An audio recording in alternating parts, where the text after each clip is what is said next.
passer au Togo avec cette question. Le dialogue politique est-il au point mort? On l'aurait presque oublié, mais le Togo est dans un processus de dialogue devant aider le pays à sortir de la crise politique qui s'est ouverte depuis le 19 août 2017. Mais en ce moment-ci, on ne parle plus véritablement de dialogue puisque d'autres sujets ont pris en otage, Adam, cette question de dialogue-là.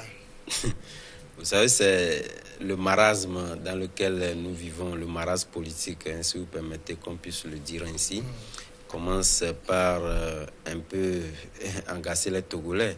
Parce que depuis un moment, c'est vrai, vous l'avez si bien dit aussi en parlant de dialogue, vu les sujets de crispation que nous avons connus depuis que la CENI, c'est la question de la CENI aujourd'hui qui, un peu aujourd'hui, alimente le débat et focalise les intentions. Ce qui fait que depuis un moment, on a oublié qu'en Togolais, on peut aussi se parler. D'ailleurs, même c'était déjà coupé par le passé. Et on a toujours les jeux rivés sur la CEDEAO. Aujourd'hui, le comité, on a cru que depuis un certain temps où nous avions connu des points d'achoppement liés à un certain nombre de points qu'on n'arrive pas à résoudre. Il y a la question de l'UFC au niveau de la CENI, qui fait qu'aujourd'hui, jusqu'au jour d'aujourd'hui, on n'arrive véritablement pas à voir, disons, l'opposition prendre sa place au niveau de la CENI. Cette question, moi, je me dis aujourd'hui, c'était une question qui était liée un peu, disons, à la naïveté un peu de l'opposition dans la mesure où, lorsque la CEDEAO, dans la feuille de route, mais la CEDEAO avait donné la date du 30 septembre, et que le recensement devait commencer le 1er octobre. On se demande si réellement l'opposition était en elle-même et que savait vraiment comment est-ce qu'on peut admettre que le 30, les gens puissent aller à l'Assemblée, avoir l'onction de l'Assemblée, puissent quand même rentrer directement dans la CENI. Donc c'était un point d'achoppement que l'opposition lui-même n'avait pas en son temps levé. Mais aujourd'hui, il faut dire que toutes ces questions-là, je pense que interpellent quand même le comité de suivi qui devait directement se réunir et trancher ces positions-là pour qu'on puisse voir directement l'opposition qui puisse prendre sa place au niveau de la CENI, parce que la CENI est en train d'éplucher un peu son agenda. On avance à grands pas vers les élections sans pour autant avoir une CENI complexe qui puisse donner, disons, une certaine crédibilité aux élections que nous organisons, parce que tout le chemin, lorsque vous voyez le schéma, il y a beaucoup de points qui sont restés en suspens et qu'aujourd'hui, ce qui d'ailleurs même alimente le débat en disant que est-ce que réellement ces élections vont se tenir? Parce que chacun se pose cette question-là. Alors, Paco, est-ce qu'on est encore ou toujours dans le dialogue? Non, on n'est pas dans le dialogue. Ça, c'est clair. C'est-à-dire que au Togo, on n'a pas la volonté politique. On n'a pas la volonté, on ne veut pas que les choses avancent. Tout est bloqué. Et ça profite à certaines personnes. C'est-à-dire que vous allez constater que dans beaucoup de pays, le statu quo profite à certaines personnes. Et c'est ce qu'on assiste aujourd'hui au Togo. Et tout est bloqué, même si nous avons les yeux rivés sur la CEDEAO. Est-ce qu'il ne faille pas se retrouver entre nous Togolais lorsque les facilitateurs sont partis? Est-ce qu'il ne faille pas se retrouver entre nous les Togolais pour se parler? Bon, le vrai politique me dira que au plan politique, il faut toujours profiter des situations. Si c'est comme ça, les gens en profitent, mais le pays stagne. Ça n'avance pas. On est sur place. C'est vrai, ça profite aux gens. Mais franchement, je suis un peu épuisé par rapport Adam, est-ce que, bon, c'est vrai, on parle du dialogue politique, on s'interroge si ce dialogue est au point mort. Est-ce qu'on avait vraiment dialogué? Réellement, les Togolais ont fait semblant de dialoguer parce que réellement, un dialogue accouche ou aboutit toujours à des conclusions qui puissent aider à une sortie de crise. Malheureusement, la rencontre, ou du moins le schéma qu'a affiché ce dialogue-là qu'on a connu, a déboulé seulement sur l'interpellation d'un médiateur ou du moins d'un arbitre qui puisse venir partager les positions. Mais moi, ce qui m'intéresse aujourd'hui, d'ailleurs même que je voudrais vraiment qu'on discute au-delà de ce que vous avez posé comme question aujourd'hui, c'est la question de l'UFC aujourd'hui, puisque c'est le débat aujourd'hui. Cette question, beaucoup en ont parlé, mais ça veut dire qu'il n'y a pas de solution. Non, la solution, c'est que l'UFC a fait une sortie médiatique. Tout à fait, mais d'un si camp, la CEDEAO dit qu'elle n'est pas de l'opposition, alors elle va se plier, tout. Bon, on se non, moi je pense que c'était une question d'interprétation, parce que par le passé, je pense qu'il y avait le siège qu'occupe aujourd'hui, ou du moins ce qui crée aujourd'hui problème, c'était ce siège-là qu'avait occupé par le passé l'UFC au détriment de la DI. Je pense qu'aujourd'hui, lorsqu'il faut au moins départager les choses et que tenir dans un discours au moins cohérent, il faudrait tenir du fait qu'aujourd'hui, ce siège-là, si aujourd'hui ça cause problème, cela devait revenir à la DI comme cela devait être expliqué, non pas tenir compte de, disons, de la formule de l'opposition qu'on tend aujourd'hui à vouloir imposer aux Togolais. Mais au-delà de tout aussi, aujourd'hui, on a tendance à dire que l'opposition ne veut pas aller, disons, dans une CENI où il n'y a pas parité. De toutes les façons, on constate que, du moins, que tous les Togolais peuvent aussi le lire, hein. Il n'y a pas toujours la parité voulue là n'existe pas au niveau de la CENI parce que celui qui représente l'administration publique ne peut pas être contre son employé, de tout est évident. Donc, nous sommes partis sur un schéma où chacun, je pense que ce sont les intérêts ou des agendas cachés que les gens expriment. En fait, si on s'accroche sur ce poste-là, il y a une question d'intérêt qui se pose. Au-delà de la question de parité qui réellement ne résolvera pas grand-chose parce que la disparité est déjà là. Donc, je me dis qu'aujourd'hui, c'est vrai, comme vous l'avez dit, le Togo n'a pas présenté vraiment un schéma de dialogue et qu'on a fait semblant. Et qu'aujourd'hui, et ce qui est beaucoup plus étonnant aujourd'hui, c'est que chacun a donné du moins l'estime à un arbitre ou du moins le comité mis en place. Mais on voit que depuis que ce comité-là a fait sa première sortie au Togo, on ne l'entend plus parler. Oh, nous avons beaucoup de problèmes qui font que ça n'avance pas. Est-ce que vous m'entendez, Paco? Si on estime que le dialogue est au point mort, c'est qui? C'est les facilitateurs ou la facilitation qui n'a pas été à la hauteur? Je ne pense pas. Dès le début de cette crise, le président ghanéen est venu au Togo combien de fois? Je pense 3 ou 4 fois. En tout cas, il a fait plusieurs voyages sur Lomé.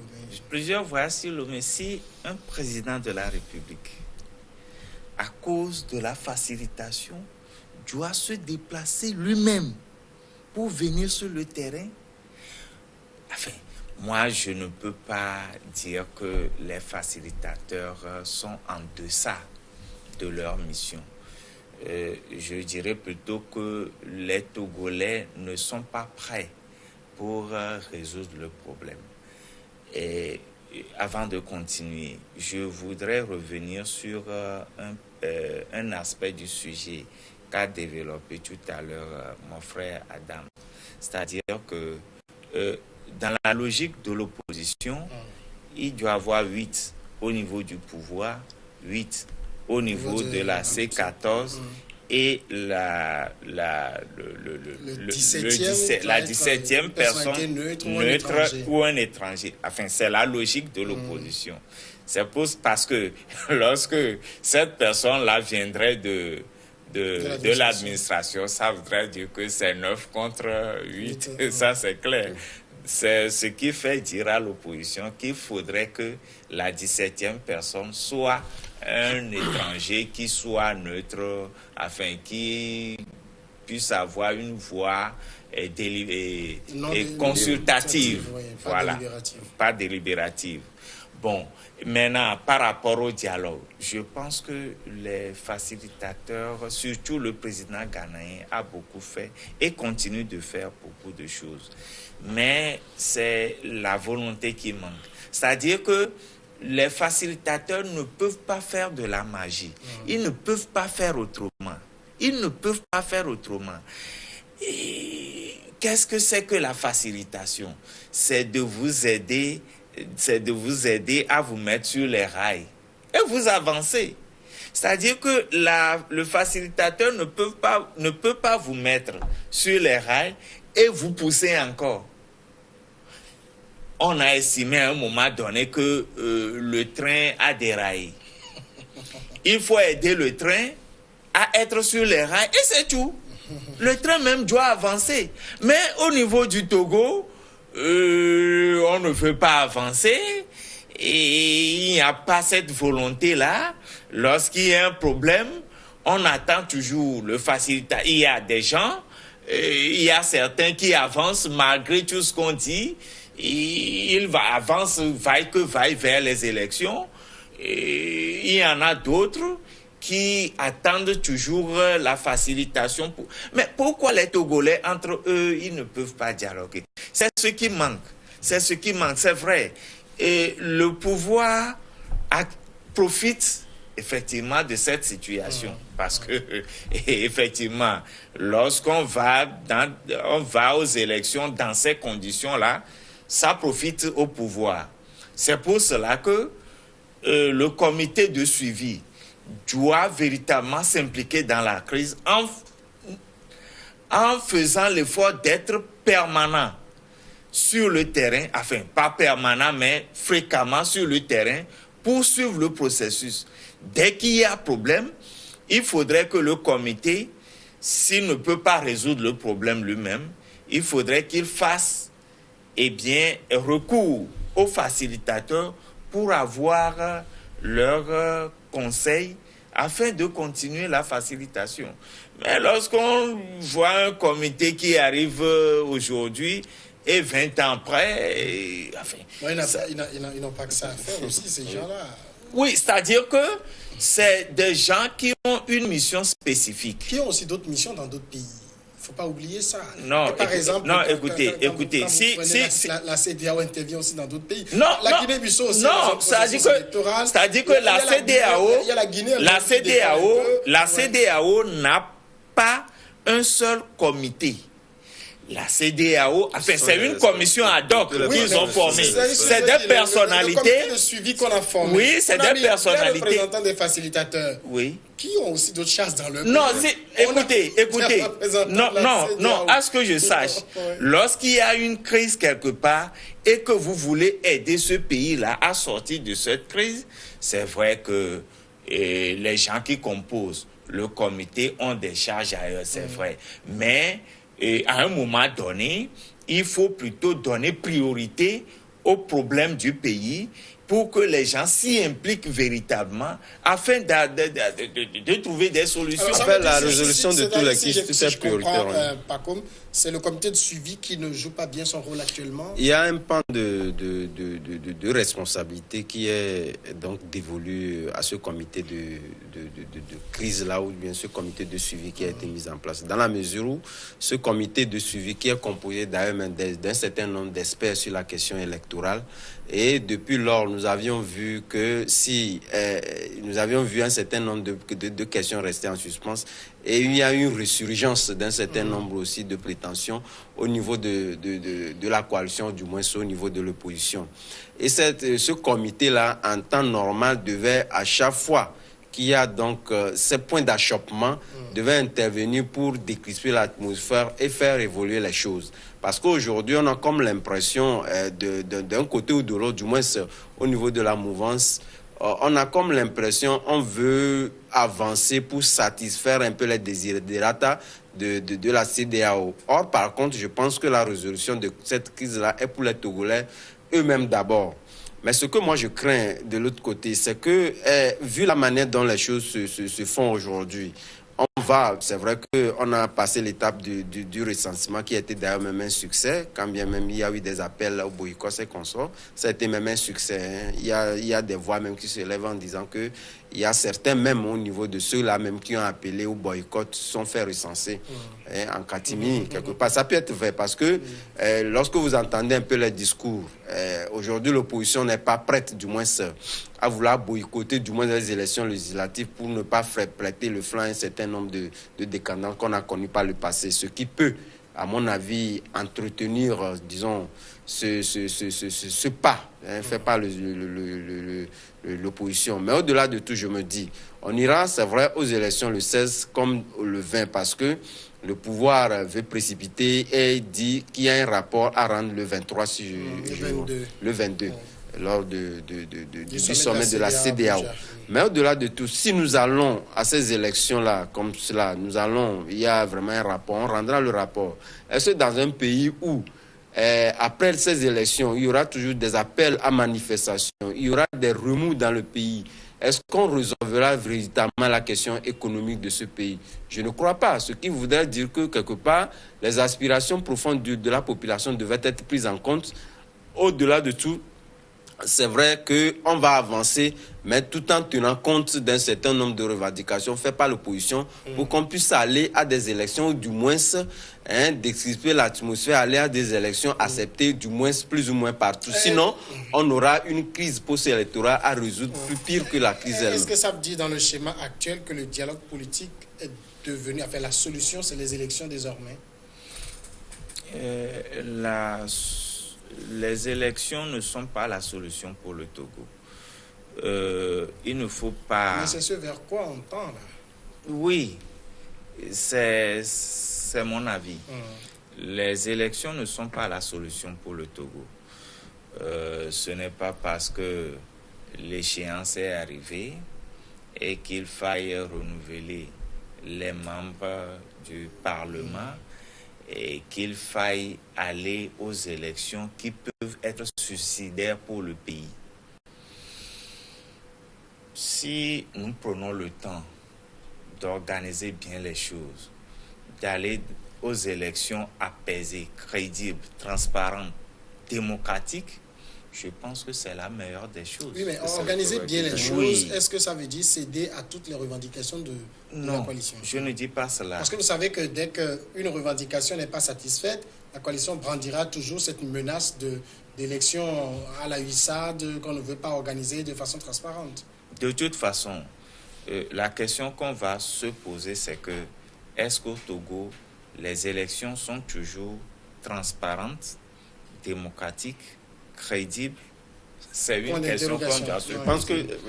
Parce que il ne faut pas seulement brandir l'argument selon lequel la législature est arrivée à échéance et qu'il faille renouveler c'est un argument valable. Hein. Depuis août, oui, encore faudrait-il que les élections là ne débouchent pas sur des lendemains vraiment incertain pour le pays. Les législatives n'ont presque jamais posé de problème majeur de contestation. Ce n'est pas parce que... Ce sont souvent les présidentielles qui prêtent... oui, ce n'est pas parce que les législatives semblent ne pas poser de problème pour le pays qu'il faille organiser un simulacre d'élection. Moi, je ne pense pas de cette manière.